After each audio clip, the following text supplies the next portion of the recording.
जय श्री गुरु, जय माता दी, हर हर महादेव। आइए जानते हैं शिव चर्चा का फल क्या होता है। एक कहानी के माध्यम से इसमें जानेंगे शिव चर्चा का फल क्या होता है।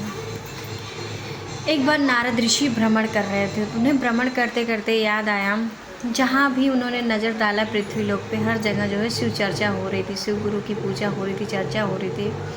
तो उनके मन में सवाल उठा, तो वो भ्रमण करते करते पृथ्वी लोक पर आए और लोगों से पूछे जो है कि यहाँ पे किस चीज़ की पूजा हो रही है, इसका क्या क्या फल प्राप्त होता है। लोगों ने कहा इसको शिव चर्चा बोलते हैं, शिव जी की चर्चा होती है और यही इनकी और भगवान भोलेनाथ की ही पूजा होती है। इन्हें गुरु के रूप में, जगत गुरु के रूप में सब लोग जानते हैं। तो बोले बताओ इस शिव चर्चा का फल क्या है। देखे वो बोले देखो भाई, हम लोग भी चर्चा में आए हैं, खड़े हैं, लेकिन हमें ये नहीं पता कि चर्चा का फल क्या होता है, ये तो हमें नहीं पता है। तो बोले ठीक है, जिसकी तो कई लोगों से नारद ऋषि ने पूछा, पर उन्हें कोई भी जवाब नहीं मिला कि शिव चर्चा का फल क्या होता है। वो जो है शिव चर्चा का फल नहीं पता। तो बोले ठीक है, मैं जिसकी पूजा है मैं उसी के पास जाके डायरेक्ट बोले। नारद ऋषि भगवान भोलेनाथ के पास गए, पूछे, बोले बताओ भोलेनाथ, शिव चर्चा का फल क्या होता है। मैं पृथ्वी लोक पे देख रहा हूँ हर जगह जो है तुम्हारा शिव चर्चा ही हो रहा है, पर किसी को ये पता ही नहीं कि शिव चर्चा का फल क्या होता है। तो नारद ऋषि बोले कि जहाँ पे चर्चा होती है वहाँ एक पेड़ है, वहाँ एक पेड़ पे कौवा बैठा रहता है, उस कौवा को जाके पूछो कि शिव चर्चा का फल क्या है, तुम्हें बताएगा। नारद ऋषि के मुनि के मन में ये सवाल आया, एक कौवा कैसे बता सकता है कि चर्चा का फल क्या है। नारद ऋषि मुनि गए, बोले प्रभु की आज्ञा है तो इसको जो है मानना ही पड़ेगा और इनकी आज्ञा का पालन करना पड़ेगा।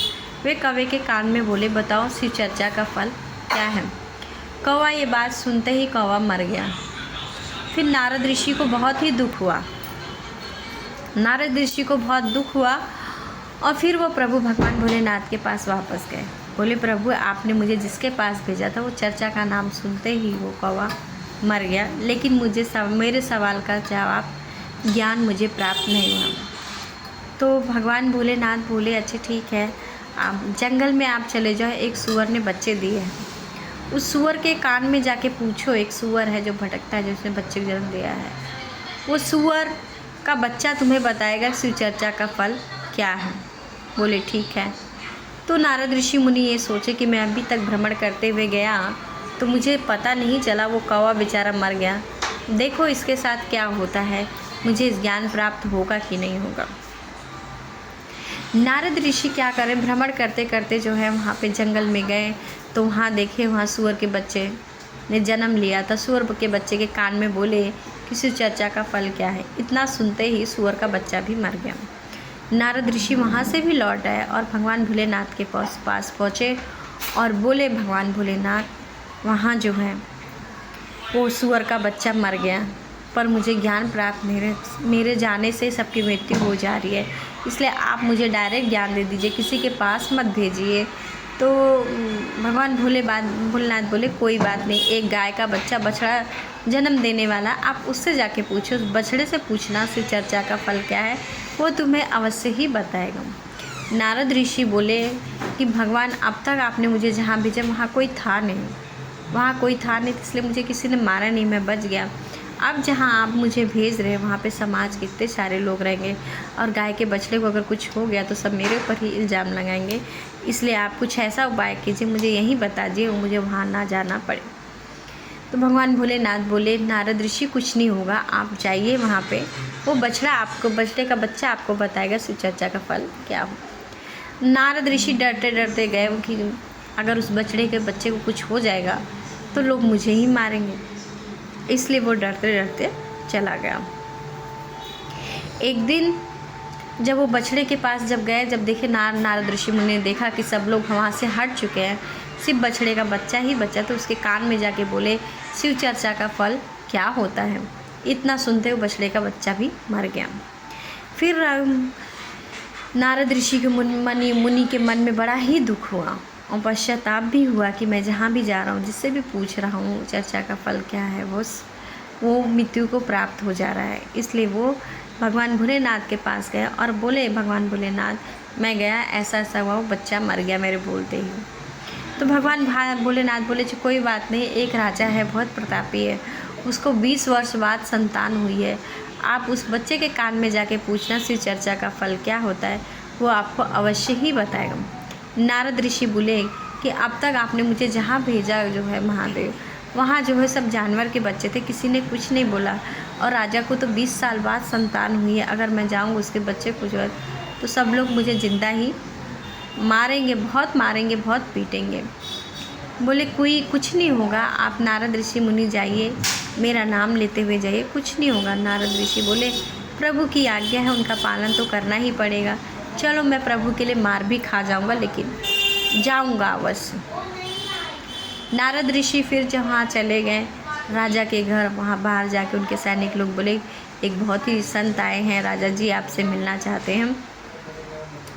तो राजा ने बोला कि इतने वर्ष बाद मेरे को संतान हुई और अभी भी जो है किसी संत का आगमन हुआ है, तो ये मेरे लिए बहुत ही अच्छा और शुभ है, मैं आएंगे, मेरे बच्चों को आशीर्वाद देंगे, मेरे बच्चे की आयु और भी बढ़ेगी। राजा बोले अपने सैनिकों जाओ तुम आदरपूर्वक उन्हें श्रद्धा भाव से अंदर लेके आइए, उनका स्वागत करते। जब नारद ऋषि मुनि अंदर आए तो राजा बोले कि महर्षि को प्रणाम किया और बोले कि राजा ऋषि बोले कि आइए आप मेरे बच्चों का आशीर्वाद दीजिए। तो नारद ऋषि ने उनके बच्चों का आशीर्वाद दिया और साथ साथ कहा मुझे आपके बच्चे से कुछ बात करनी है। तो राजा बड़े खुश हुए कि चलो मेरे बच्चे से कुछ बात करने चाहेंगे। राजा ने अपने बच्चे को उनकी गोद में पकड़ा दिया, बोले आप मेरे बच्चे को आशीर्वाद दो और आपको जो पूछना है पूछ सकते। नारद ऋषि डरते डरते उस बच्चे के कान में बोले कि बोलो शिव चर्चा का फल क्या है। तो बच्चा बहुत ही तेज़ से हंसा खिलखिला के और बोला कि नारद ऋषि मैं आपको प्रणाम करता हूँ, ईश्वर पहले आपको। तो ऋषि ने उन्हें आशीर्वाद दिया। नारद ऋषि ने फिर बोले कि जिस कौवे के पास आप जंगल में गए थे वो मैं ही था, फिर जो है जिस सूअर के बच्चे के पास गए थे वो भी मैं था, जिस गाय के बछड़े के पास गए थे वो भी मैं था, और आज यहाँ आया हूँ तो मैं ही है। मैं तुम्हारा धन्यवाद करता हूँ। शिव चर्चा का नाम सुनने से ही 84 लाख योनियों से छूट के इंसान मनुष्य की योनि में आ जाता। आपका बहुत बहुत धन्यवाद। मुझे अभी कितनी योनियाँ भोगनी पड़ती, लेकिन आपने शिव चर्चा का नाम लिया, नाम में ही इतना प्रभाव है, सुनने से करने से कितनी कृपा प्राप्त होती है। आपने शिव चर्चा का नाम लिया, मुझे कौवे की योनि से मुक्ति मिलके सूअर की योनि में आया। आपने फिर शिव चर्चा का नाम लिया तो सूअर की योनि से मुक्त होकर मैं गौ की योनि में आया। फिर आपने फिर शिव चर्चा का नाम लिया, उस योनि से छूट के मैं मनुष्य जन्म में आ गया। ऐसा है शिव चर्चा का फल। शिव चर्चा सुनने वाले को, करने वाले, कराने को बहुत ही कृपा प्राप्त होती है।